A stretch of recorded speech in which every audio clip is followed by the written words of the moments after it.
All right. Good afternoon, good evening, everyone. You're tuned in to Holla at the Success Scholar here live at eLife Media. I'm the Success Scholar broadcasting live here from elifemedia.net here in Capitol Heights, Maryland. I'm here each and every Monday evening, 8 p.m. Eastern Standard Time. So I want to thank everyone for chiming in here, either online or wherever you are. And you can go to elifemedia.net, or you can upload the Ustream app and broadcast us live here as well. So I definitely want to it's just a beautiful day. Had to get my sleep on today, relax and get ready for this powerful interview. And, just a lot of good things are going to be coming up over the next couple of days. As you can see, our Malcolm X event coming up here in Baltimore. And this Saturday, I'll be here at Everlasting Life. We have our brother Doug Johnson, who joined me last week. And he's an actor, and, he does a one-man play. So that'll be this Saturday. Tickets are still available for that. And we had a good time this weekend with Brother Roland Grimes, live at the Black Box Theater. And we're going to do that again. So we're going to make that happen again. So stay tuned for that. But on the line joining me, I have the honor and pleasure of having a brother. I've met this brother maybe a year or two ago, and, just been continuing to watch his evolution and growth. Film producer, director out of Atlanta, brother Rick Mathis. Are you there, brother Rick? Yes, I'm here. How y'all doing this evening? Man. Thank you, brother. Thank you. Appreciate you. So what's going on, my brother Rick Mathis? He's the director. He has several projects that he's done, but I became aware of this brother through the film Black Friday. And so let me just open with that, brother. So, well, first, you've been into films for some years, right? This is not nothing new to you, right? Yeah. So share, a little bit about yourself and how'd you get into this? Well, my name is Rick Mathis. I'm based here in Atlanta, Georgia, and I started out as a spoken word artist, a poet. Okay. Writing poetry and performing poetry in 1999. And from that, I had the opportunity to work with a lot of the poets who were on HBO's Their Poetry. I know you remember that era, Yeah, right? right. So I had, at that time, I was in college, so I was going to school for music management and marketing. So while in college, I'm running around performing, so some of the poets was like, well, Rick, manage me. So took on a few poets and decided to manage them. One in particular, Georgia Mee, who was featured on HBO's Their Poetry. She was on the Broadway show, the Their Poetry on Broadway. We did a tour with her and with the Their Poets on Broadway and did an international tour. And so when all of that hype had kind of fizzled out, I was like, well, what's the next thing? So what I did was I got the bright idea to take what people were doing, the spoken word, and put it in the form of a DVD.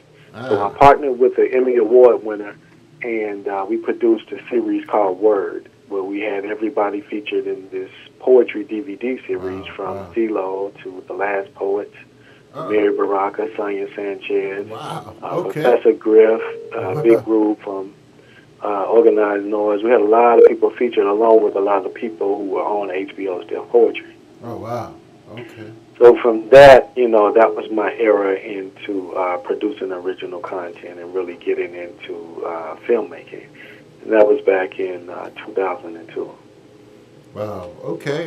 All right. So and what's interesting, I had the opportunity to go to a poetry piece in Baltimore, like maybe about 3 weeks ago, and I just thought about that, like what actually happened, Yeah, the poetry stuff just kind of fizzled out. I mean, I'm still a lover of the art form, so that's why you see poetry in my films. Yeah. Like you saw it in Black Friday. So I'm definitely a lover of the art and supporter of the art, and you'll see it in Black Friday Part 2, which we're currently in production on now.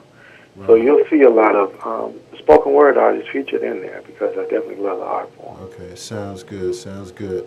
So, all right, so after that, and I've seen you around a lot of different artists and industry people, so did the poetry take you to more of the rappers and things of that nature, and actors, for instance? Well, what actually happened, so after we released the poetry DVD, the first volume was Poetry on Fire, I met the publisher of Rolling Out Magazine, which you see in the film in Black Friday, where I talk about that at the beginning of the documentary. So you see, I started. I was a supervisor and producer for the video department over at Rolling Out Magazine. Okay. So I was the first one that Muntz and Steve brought into the department. So working with Rolling Out Magazine, it allowed me to peer into the lives of a lot of the successful black people in Atlanta and across the country because, we were covering events. We were producing original content on a lot of these people, really getting up close and personal with these people and asking the questions that, people wanted to know. Right. So it allowed me to have an inside look into the lives of these people. Right. And that's why I say in the film, it was all smoke and mirrors because, really getting the backstories and the behind-the-scenes footage of what's going on, you see how it looks like, these people have it going on. And not saying that, all of them mismanage their money, but the majority of them, mismanage their money because you got to look at it, I'm coming into a couple of $1 million that I have to manage when I'm just used to managing $20,000 to $30,000. You know what I'm saying? Right. So now I'm managing $2 to $3 million.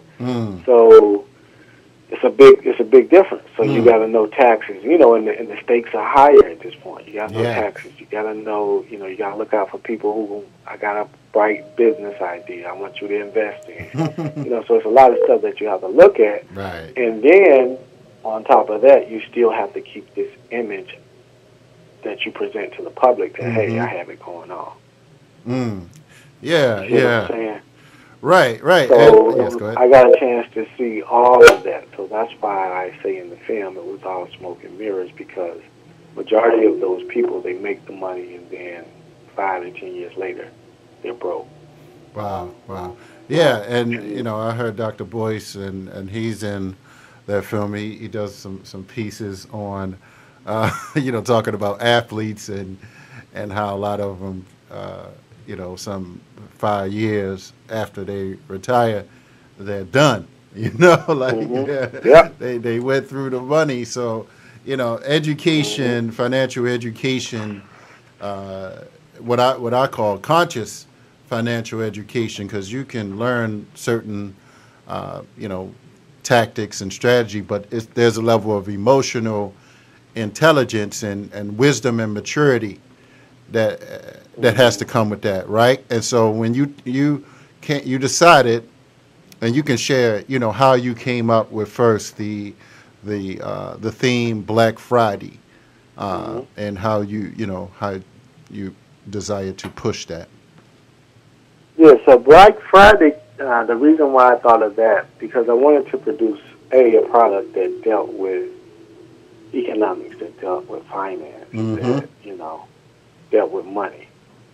Because I was looking at the situation that, a lot of people are in, after really seeing all of this and being a part of a media machine such as Rolling Out, and having access. So I had the chance to see that. So I said, man, I got to come up with a name for this project, so I can go down a direction. And then one day it hit me, like, what is the one day that people spend most of the money? Black Friday. That's the day that people spend the money. So I was like, wow. I said, that's it. And it was a cool, hip name. It wasn't, because most of the time when we talk about money, we talk about finance. You know what I'm saying? It's like watching paint dry. It's boring. It's in a box. It's stuffy. You know what I'm saying? So I really wanted to just disrupt that whole perception that we have. Right. So I said, I'm going to call it Black Friday, and I'm going to deal with legacy building and wealth building in the African American community. Show us how to do it. So that's how the name came about. Right. And that was my strategy, in really putting all of this together. Wow, that sounds good. Sounds like a powerful mission that is much needed. Absolutely. So with the first one, now let me just let the listeners know that there are actually two parts so far. Well, a part one and then the reloaded. The remix. Oh, the remix. Okay, the Yeah. remix. All right. So so for those that may not, have seen part one to Black Friday, what would you, how would you explain the first part? So Black Friday basically is a solution-based film that deals with how we as African Americans value a dollar and the importance of leaving a legacy in the community to your kids, to your kids' kids. I was watching an interview or some footage today. It's going to be featured in Black Friday Part 2. One of the gentlemen said that, we got to plan for 5 generations ahead. So if you're not planning out for 5 generations ahead to leave something for them, then you just playing around. So we got to start planning for 5 generations ahead. So when he said that, I was like, wow, that's definitely going to make the cut. But so that's what it is. It's about leaving a legacy. Think about this. Most of the people that are in the African American community have to start from ground zero every generation. You know what I'm saying? So if we're constantly having to start from ground zero every generation, where our counterpart, they're leaving a legacy for their kids, and they're not having to start from ground zero, so they're getting farther and farther ahead, and we're just kind of like staying, and it's kind of like running in the same place. You know what I'm saying? Yes. So we're not really gaining any traction or being competitive, you know what I'm saying, in the world, because we're having to start from scratch every time. Right. So that's why I was like, man, we got to start leading. It's important that this generation leave something for the next generation. Mm-hmm. Now, there have been instances where we were on track and we were buying life insurance. Right. And we were looking to leave something for the next generation, mm-hmm. but we were not properly educated. Yeah. So, we really didn't know what was going on. Mm-hmm. You know what I'm saying? Yeah, so and being that we really didn't know how to do it, we right. were just kind of, it's like playing football, but you don't know what a field goal is, a touchdown. You don't know that you can go for 2 points. You know what I'm saying? But you're in the game, you're on the field. Right. You don't know the rules. Yeah, exactly. You don't understand the game of capitalism, and trying to play capitalism without capital is just ism. Yeah. So the thing was, you know what I'm saying? So we were in the game, but we were buying life insurance, but we were buying term life insurance. Yes. You know what I'm saying? That ended after 30 years. So, you pay all those years into a policy, but it wasn't, accumulating any money or any value. It didn't have a living benefit. It had a death benefit up to a certain time. Right. And then some of those people who bought those policies, their family still had a hard time getting the money, after they had paid into those life insurance policies. Mm-hmm. So it really just left a bad taste in our mouth, in right. the community. It left a bad taste in the mouth. So yes. that's one of the reasons why we really don't buy life insurance, because a lot of the generation prior to, like our mothers and things like that, saw their mothers pay into it, but they didn't really see a big reward or a big return. So it was like, oh, that was a hustle. We don't need to do that. Yeah. You know what I mean? So that's part of the reason why we don't. But really, life insurance and real estate are really two of the major ways to transfer wealth. Mm-hmm. Absolutely. Well, and, interesting that you mentioned that. I read, there's this little book that, what is it? How White Folks Got So Rich. Have you seen that book, brother? It's like 50 or 60 pages. No, I haven't seen it. Who is it by and what's the name of it? It's How White Folks Got So Rich. It's the Nations of Islam's research book. Something that they have what's called their research institution. But in that one, and they go through different things like the GI Bill and how that was kind of used, and the home VA loan, how that was manipulated, a few other things. But particularly, there was a part about insurance and how some of these unscrupulous insurance people, and I don't know if it was like 1900s, but they did things and went out of business, and people couldn't get anything. So but I'm gonna look back into it. You just made me revisit that. And not to say that things will happen like that today. With regulators in some senses, but this is where, like you said, high level education becomes critical, and really taking the time out. Because again, you can't do anything without money, and I know people develop all kind of philosophies to say that they don't need any. But the reality is that we need to be productive and to create value in today's society and create 21st century skills. Of course, to first try to bring in, some cash flow. So, yeah. Oh yeah. So, but so with part two, brother. So, what differences did you? I'm sorry, the remix. What were some of the differences that you wanted to add to the first part that you thought were relevant and valuable? So, in producing Black Friday, the remix, which you can see the trailer for it, and you can see the film on the filmblackfriday.com. Mm-hmm. So you go to the filmblackfriday.com, you can see the film. You can watch it online for $1.99, or you can also purchase the DVD. Okay. But with that, I wanted to add more solutions to it. So when you watch Black Friday, the remix, you'll see a father take his 11-year-old son in the bank and open a bank account here in Atlanta at a black-owned bank. Wow. Yes. You know, so you'll see the whole process, and that's one of the things. Another thing that you'll see a gentleman in Cleveland take his own money and renovate a black-owned business. He had a competition where he said the winner that we choose, we will renovate their business, and I'm paying for it out of my pocket. So we had the community pitch in.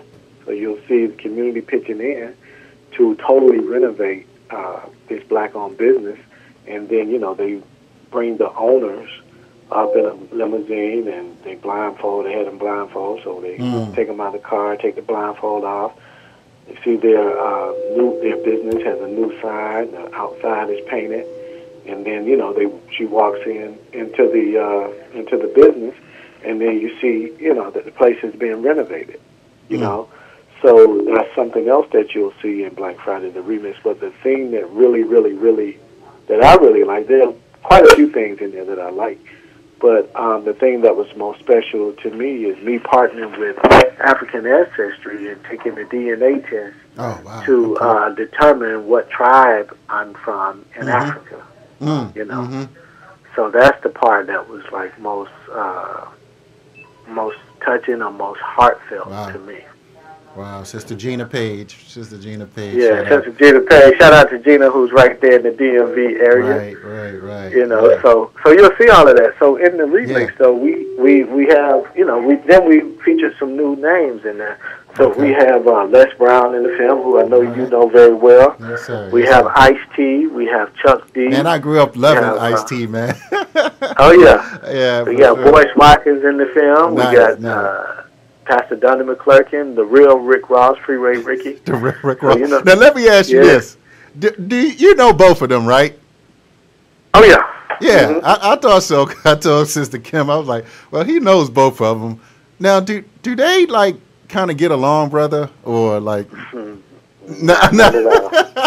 I thought so. I thought they had a lawsuit. I mean, if I was going around, and had made millions, I'm calling myself Haki. I'd be like, man, you gonna give me something? I'm spending money with you. Right. But I'm using your name. I'm using your story. Would you still want to be my friend? Yeah, right, exactly.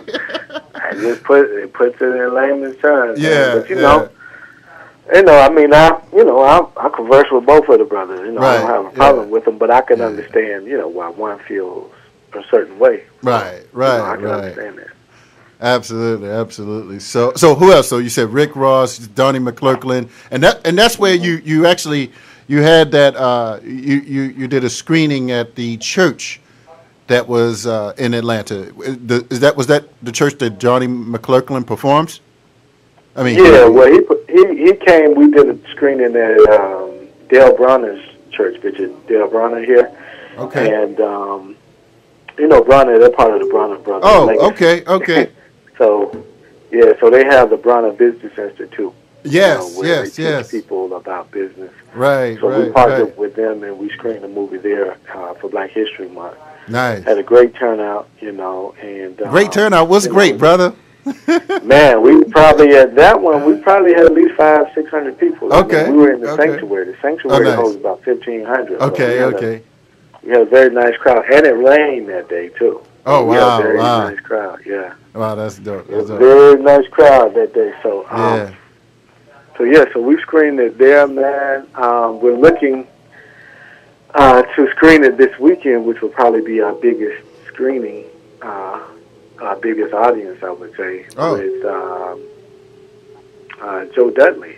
Oh, right. Dudley is turning 80?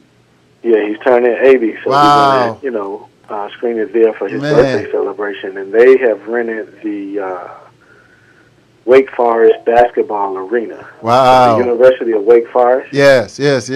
Oh, and man. They rented their arena, and their arena holds about 10,000 people. Man, let me tell you a quick story about Mr. Joe Dudley for those who may not know Dudley Hair Care Products, I got connected through Dudley through the Mathis Network, which is a black channel of products manufacturers, and we actually partnered with Joe Dudley. We were going to kind of collaborate, and they were going to distribute Mathis products, and we were going to distribute some of the Dudley product line. But I went down there to Kernersville, North Carolina, for a training, to learn the Dudley training sales, for a weekend kind of getaway. And I was 28 years old at that time, and I remember I actually shared a room with George Sabur. Our brother George Sabur wrote several books, Black Folks Guide to Making Big Money in America. He's an elder. He's transitioned now, so he's an ancestor now. Black Folks Guide to Sales. But I was 28 years old, and I remember going there, and I was just like looking at the land, the hotel. He owns a hotel, the facility, all the land that was out there. And I was just like, man, it took me 28 years to actually see a black man, that owns, something big and relevant, like land and a hotel. And I was sitting there sleeping. I'm like, man, I was oppressed. I'm sitting there laying down. I'm like, man, this, just the lack of exposure that some of us do not necessarily experience, let us know that, what we do not know, and how we have to really open up our minds first. That's the first part.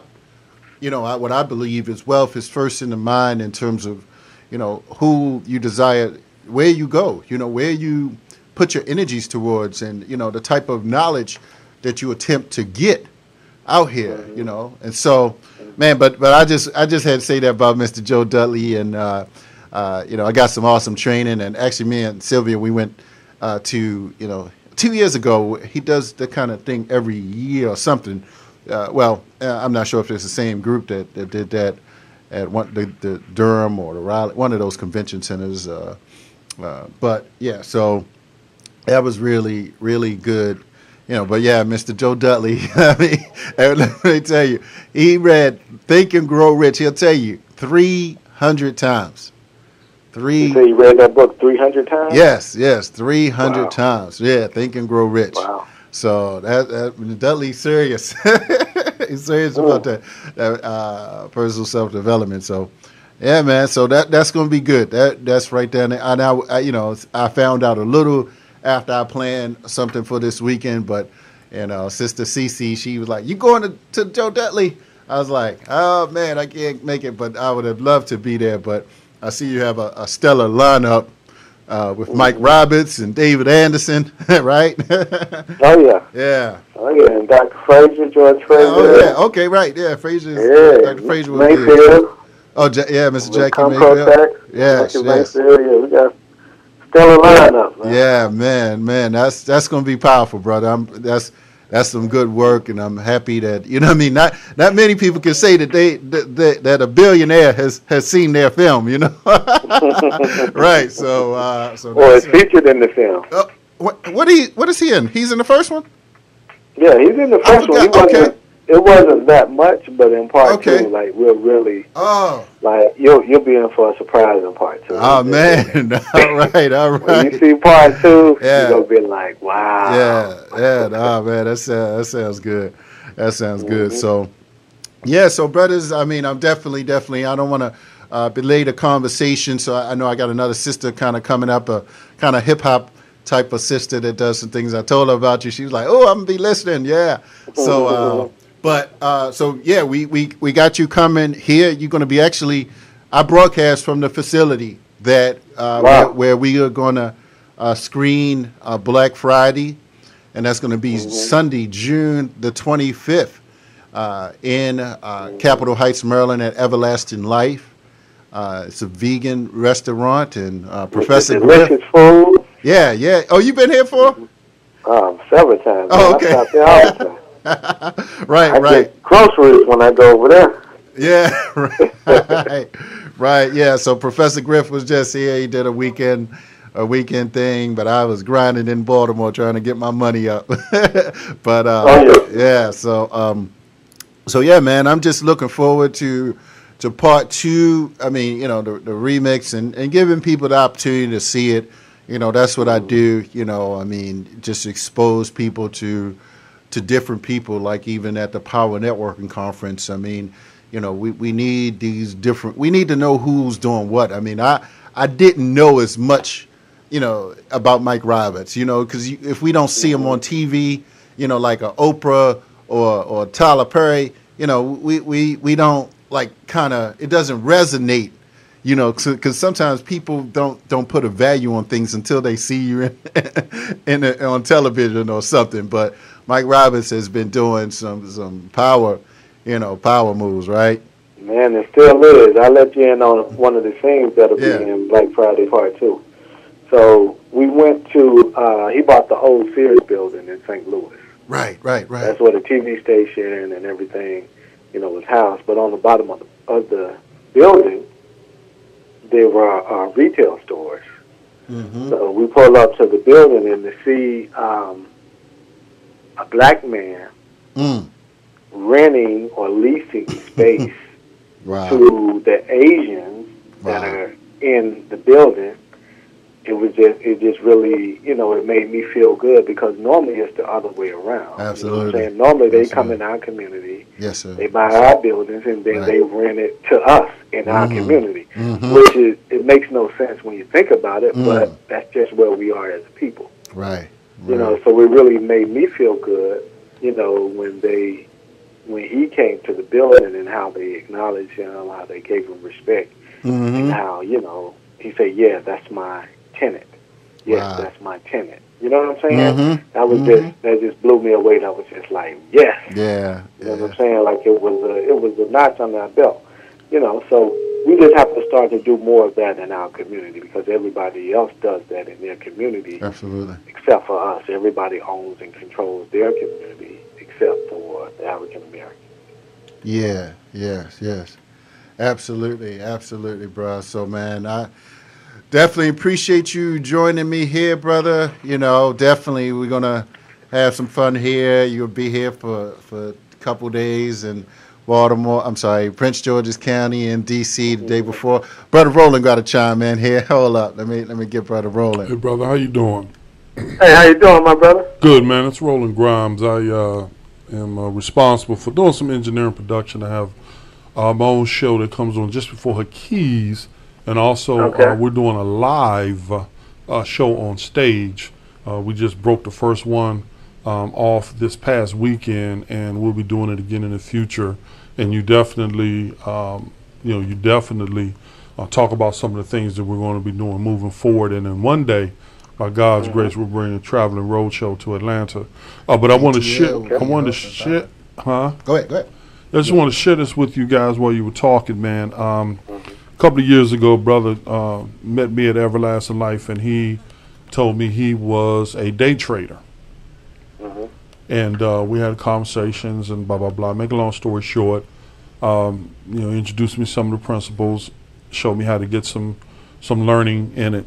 And over the 2 years, I had done some, lost some discipline. So, tried to get some home runs, and he warned me never do that. Then eventually when the novelty wore off and I kind of got into my pattern. But it was the deal, man. One of the things that was really frustrating to me, I have 3 children, and I remember communicating with their mom about how frustrated I was to have to pay for the children's education today, when I knew 20 years ago that they were going to have to be educated. Why did we buy the things we buy, did the things we did, bought high, sold low? Why did we do those things knowing that this day was going to come? Now we got to pay for the education out of present day dollars. So not only do we not have the value of what we had, but we also don't have the growth that could have come off of it to deal with it today. And I'm sick to my stomach. Every day I cut a check for the rent or for tuition. I'm sick to my stomach, because it wasn't like I didn't see this coming from the first day that the first child was born. And now I'm trying to break out of it, and now I'm trapped, and I can't break out of it because every time I put money away into investment, I get a call and it's like, oh, we need 200 for this or 300 for that or 400 for that, and I got to deal with it in present day dollars because we didn't make the kind of decisions that would lead to being able to take care of that from yesterday's dollars. But I just want to share this with you, listeners, and also with a key, just in the little bit that I was able to hold on to in terms of that portfolio of stock that I had since last year, Brother Key, just take a guess at what percentage of return I had on that portfolio in 1 year. In 1 year, just take a guess. 12%. 12%. Brother in Atlanta, what would you surmise? It sounds like you had a pretty good return. So Okay. I was being would conservative. say 20%. Okay, awesome. You can tell from my voice, right? All right. Yes, sir. So here's the deal: 32.68. Wow. And how this went down, and I'll share this with you, brothers. I went into a bank one day, and I was, where I had an account, and there was a brother, and then he was talking to the sister, and she was trying to get him to upgrade his account from the kind that he had to the more lucrative other account. So, hey, brother, take 50,000 and roll it over to this account. Instead of getting 1% return on your money this year, you're going to get 1.75%. And the guy was like, oh, okay. So almost double the percent. She's like, yeah. And I'm looking at both of them, and I'm going, oh, my goodness. I get it. Wow. I mean, so I immediately was like, well, if I positioned, diversified, put some in technology, put some in industrials, put some in this, put some in that, and just balanced it out in a year's time, unless the whole bottom fell out, and if the bottom fell out, then you wouldn't be able to get your money from the bank anyway. But in a year's time, there's no way in the world that I can't beat 1.4%, 1.75%. Right. Wow. Just wanted to share that. Yeah. Hey, but Brother Rick, I'm sorry, but I'm gonna get this sister on the line here. But if people wanted to, for those that's gonna see this in North Carolina, you'll be there this weekend, right? Yes, sir. All right. So put out any contact information you have, brother. And again, and Roland will be here, of course, that weekend, the 25th at Everlasting Life, which is going to be on a Sunday. I know Roland works a lot, but try to get Roland to get up on a Sunday and come on down. So I appreciate that. So, yeah. So go ahead and give out some of your contact information, and maybe we'll do this again. But I definitely appreciate your time to come on, join us, and drop, for people that can have a good intro on what this Black Friday thing is, right? Oh, yeah. So basically, you can reach me at thefilmblackfriday.com. Okay. And you can email me at thefilmblackfriday.com. Follow us on Facebook as well as Instagram at thefilmblackfriday.com. So everything is branded thefilmblackfriday.com. That's the THE film, FILM. Right.com. Right. So I look forward to seeing the guests there, man, in the audience. At Everlasting Life. Yes. And really embarking on the conversation, because really what's magical is the conversation that happens after watching the film Black Friday. All right, my brother. So thank you very much, brother, and looking forward to Brother Rick Mathis. Who else we got? Brother Dr. David Anderson, Brother Michael Imhotep, and Brother Malik. Be in the house. Yeah, Malik Zulu Shabazz talked about Michael Imhotep today, so we're definitely going to work some things out. So, all right? All right. Thank you, my brother. Care. All right. All right, take care. All right, peace. All right. Thank you all. Again. That was Brother Rick Mathis. And I hope I have my guest on. Okay, there she is. All right. I hope that we'll get it. All right. Do we have our sister on, Singleton Newman? Yes, this is me. All right. Good afternoon. Good evening, sister. Thank you for joining us. Did you hear the interview with Brother Rick? I missed the other interview. I was on another call, but he told me how fantastic he was. Yeah, no problem, no problem. Well, we'll you know, this is recorded and we'll get it to you after that. So definitely, I've been knowing Sister Singleton Newman out of the Baltimore area, originally out of where? D.C., Prince George. Where you based out of, sister? Where you from? Born in D.C., but I've been raised in Baltimore County Right. for the majority of my life. Yeah. So that's where I've been, centered around. I'm currently living in Baltimore City. Right. Okay. All right. Sounds good. So, I know I was told that you are one of the persons that, knows what's going on in the music, entertainment field in the Baltimore area, right? You're still kind of making moves with your company, and I know you have a show, but what your name of your company? I'm sorry. Yeah, your name of your company, and what exactly do you do with artists, if you will? Well, the name of my company, I am currently vice president of Motivated Artists Making Records, Okay. MAM Records. Okay. I've been working with them for the past 10 years. Simultaneously, I own my own business where I consult recording artists and small businesses. The name of my own business is New Hope Management, and I've had that business for the past 12 years. I started my senior year of college when I found that there was a need for people to help recording artists get to the next level of their career, or just take whatever they're currently working on and getting it to the next step, whatever that may be. So that's what I currently do. I've also acted in the media field as a radio co-host and producer. So I've been doing online radio for the past 6 years. Oh, wow. All right. You got some experience under your belt.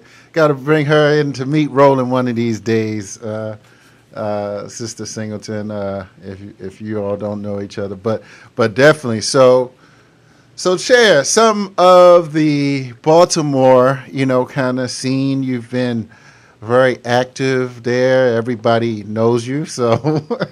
and I know we talked, and maybe not the super young people. I mean, it's kind of like a new generation out here, and it's like, all right, how do you kind of reinvent yourself, right? Right.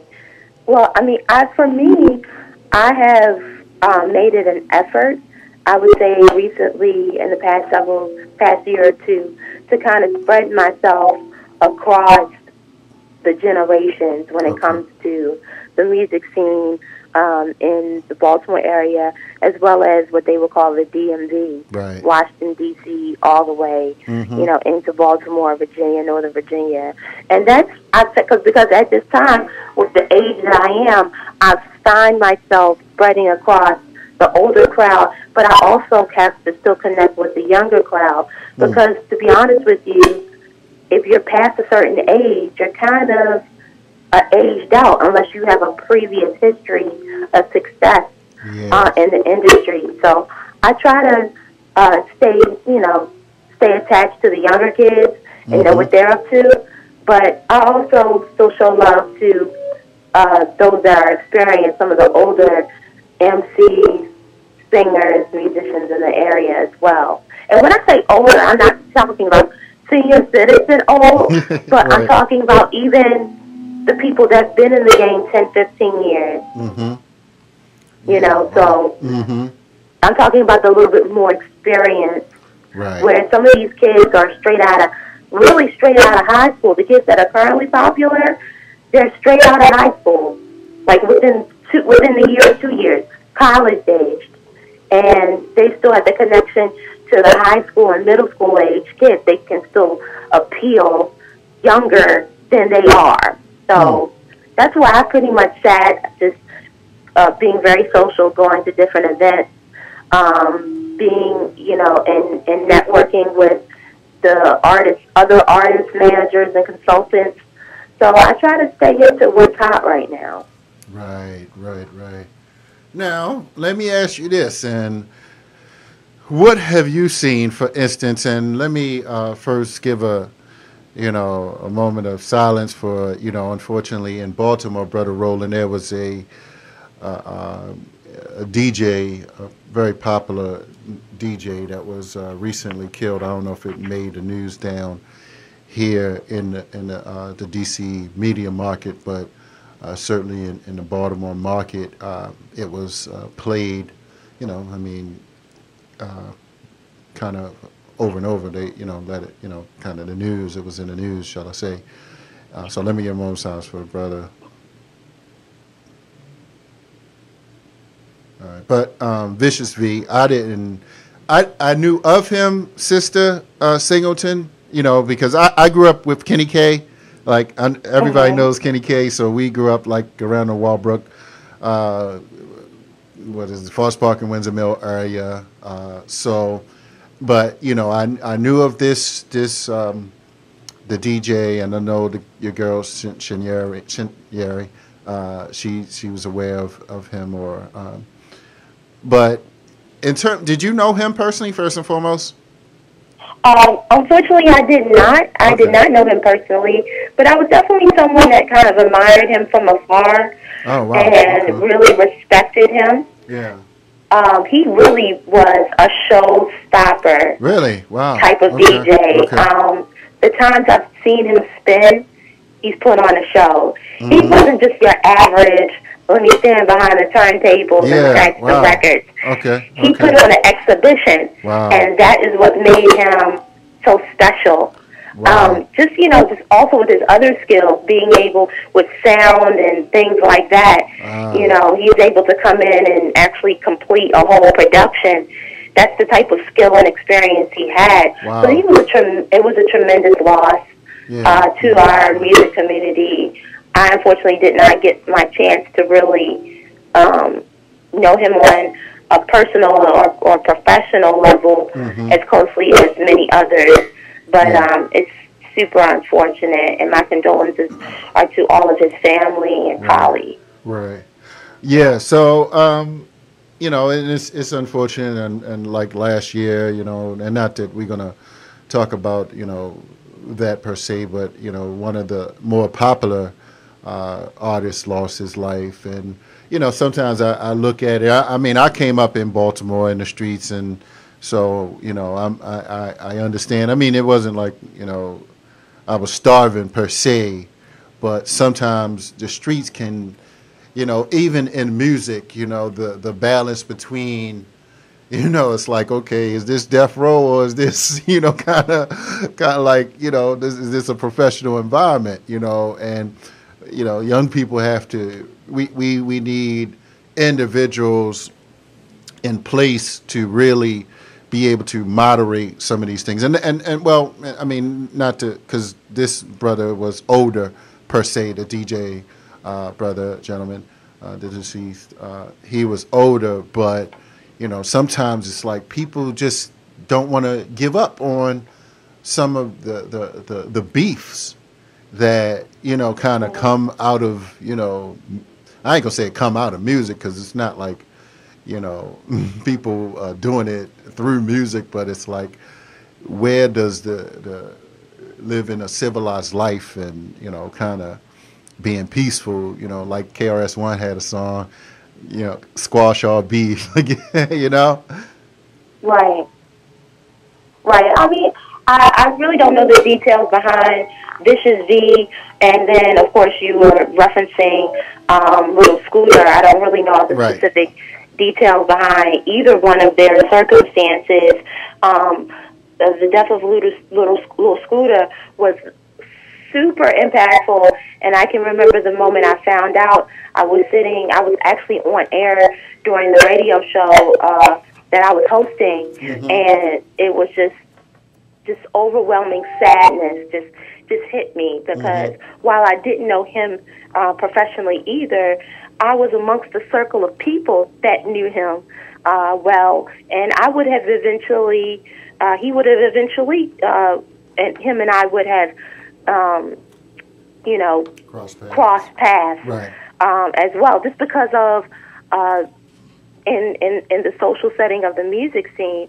The truth and reality is that hip hop in the real life, in the real world, the hood has always been intermingled and mixed. It's also realistic to say that do some of the musicians or artists, have they dabbled in the street life? Yes. Do they have Right. cohorts or colleagues that have contributed to their music career that are also dabbling in the street life? Yes. Right, I mean, right, that's been a part of it since the beginning of time. Right, and to right, be right. honest with you, that is how many of a career in the hip hop industry have been built by that investment. So Right, while we yeah. don't know the circumstances behind Vicious D or Scooter, I can't say that that was their circumstances Right. at all. Right. But the cross between the street life and crime and hip hop, I mean, it's been an obvious mix for years. Right. Where I come in is that when I work with artists, I tell them, listen, hey, what is important to you and what is a priority? Right, And right. and I have worked with artists that have been involved in certain previous activities, and I've had to be very real with them about where they stand in that. And what I've encountered is that they don't want to deal in their previous illegal activities. Yeah. They don't want that life. Right, They want right. to use the music as a stepping stone to something better, to help improve themselves and their family Right. and the community. But to make the separation from what they've previously done to what they're currently doing, some of them have found it hard. Yeah, And yes, transitioning out of that life into doing something legit, being legit business people, legit members of the community, positive contributors to the community, have sometimes been very difficult in that transition. Some have been more successful than others, but it's all depending upon the person. I agree. Absolutely. And, I have this book. It's called How to Hustle and Win, and one of the parts in there is a part called Going Legit. It's kind of written for the street, so I kind of have, I try to stay, as cool as I can, but I try to stay in terms of aware, because I can only reference certain levels of my street level cred, shall I say, but, just knowing in terms of how I interact, and for those that desire to want that transformation, I want to be able to properly teach and network, get them to the right resources so that they can make that transition. But in terms of, there's always this discussion, about why, haven't any artists became big, right, in the Baltimore area? Can you name some that got some kind of clout on some levels for those that may not know, because you're like the Be More insider. So who has gotten some kind of juice that we may not necessarily know that they like what's his name? Silos. Isn't his name Silos or Carlos? Kinglos, right? He's out in LA now. Yeah. Yes. Oh, I think that when people say that nobody out of Baltimore has really hit it big, I think that what their meaning is there's been a lack of consistency in seeing that person above the top of the charts. Yeah. I.e., meaning that we have yet to really see somebody stay at the top of the charts along with a Nicki Minaj, a Jay-Z, a Drake, a Lil Wayne, on that level for a consistent amount of time. Right. But we've had plenty of superstars over the years make it to a level of success. Whether they've held it there or not is, that's up for discussion. Right. But, from the R&B side of things, you see, of course, Mario, Drew Hill, for example. Rough Ends had 2 or 3 top 10 Billboard hits on the R&B charts, and they're about to come out with some more new great music, which I'm excited about. Most recently, on the hip-hop side, of things. Oh, let me go back to the R&B side of things. Even not just from B-more, but from the DMV area, we have many people that are Grammy nominated. Wayna, Carolyn Malachi, Mesa, from the jazz set. All of these artists have had some sort of national movement, but it takes a village. Just like you raise your children, it takes a village for your music community to get to a higher level. Also, on the hip-hop side, most recently, two of the most popular young hip-hop artists that were in the same sort of circle as Lil Scooter, may he rest in peace, have just been signed to major million-dollar record deals, which I'm really happy to hear. They've announced it on their social media pages within the past week. The first one being YBS Scola. Yes, YBS Scola is a young hip-hop artist who is happened to be the son of community leader Stokey Kennedy. His son got signed. YBS Scola got signed to Dream Chasers Records, which is led by Meek Mill. That's going to bring that brother to a whole nother level. Wow. The second person just recently announced his signing, which is Dan Hunter Izzy, Lil Izzy, who is a young, very popular MC from the Baltimore area. He just got signed his deal with Republic Records, which will give him national distribution. And then, I mean, a lot of the other younger hip-hop artists have hit the stages. I know Peso de Mafia, Little Chalk, Sneaky T, Infinity Garnett, just to name a few, are some of the MCs out of the area that are very popular with the middle school and high school set. They're about to take off. And so we're going to be seeing a lot of people really take off into other levels over the next couple months. Wow. All right. That's beautiful. Okay. All right. So what's going on with yourself? I mean, I know you're working with Sister Love the Poet, doing some things down at the Impact Hub as well. So what else? What do you see on the horizon? Well, so many things I'm working on. Still, again, MAM Records is going to be releasing our artists are going to be releasing some brand new music over the next couple months. So that's to be announced. For those that would like to find out more about MAM Records, you can follow us online at Motivated Artists Making Records or MAM Records on Instagram. New visuals, new music. In addition to that, I'm doing freelance work with various other small businesses around the area. I'm really excited about that. And like you said, I am working on the events team at the Impact Hub, which is a co-working space in Baltimore, Maryland, that really is about innovation and working with people that have the next big idea. So there's going to be a number of events that are happening in that space that can help you build your business or just become a better overall person.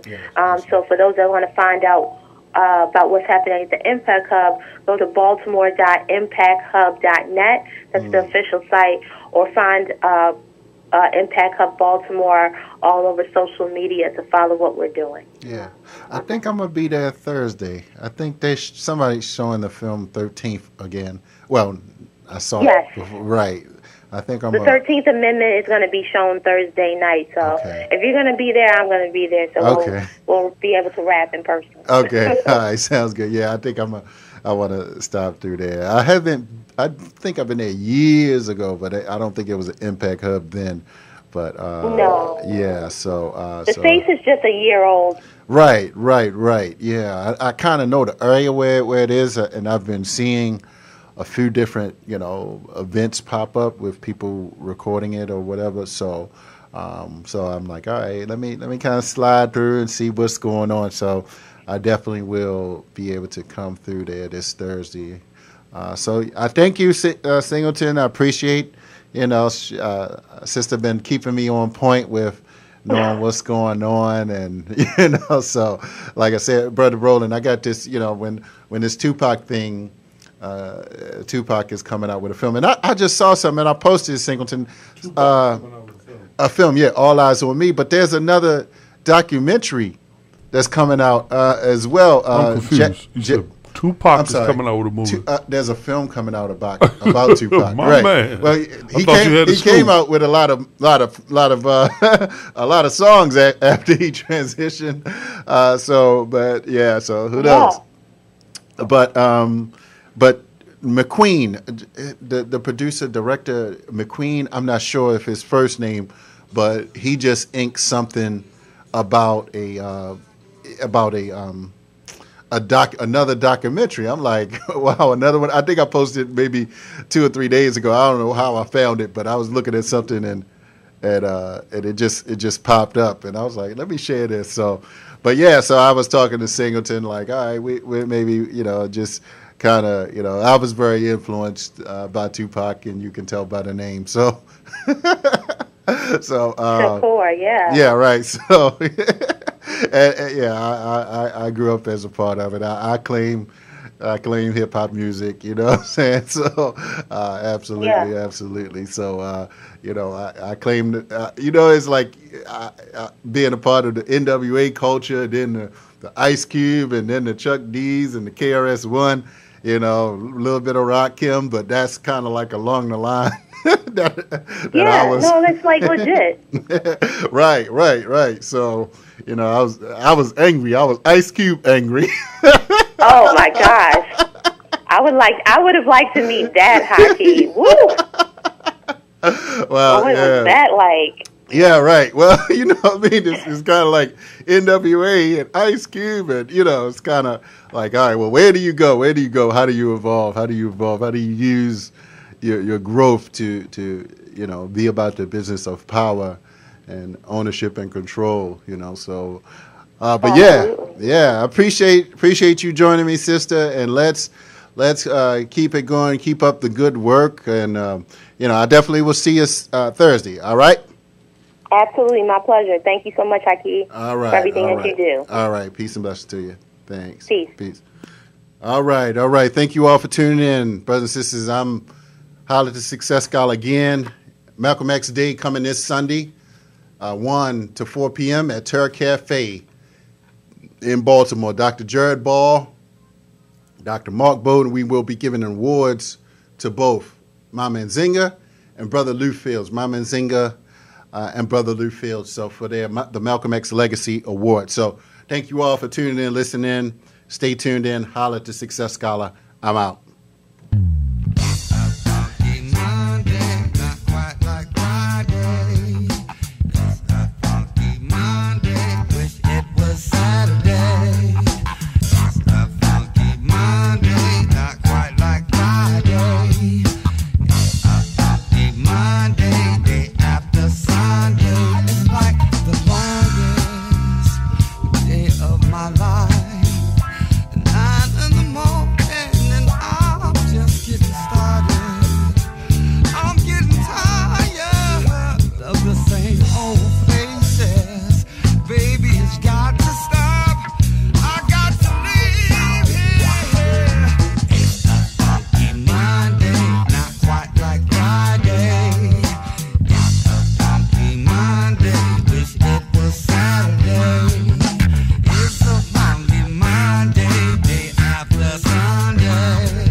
Saturday.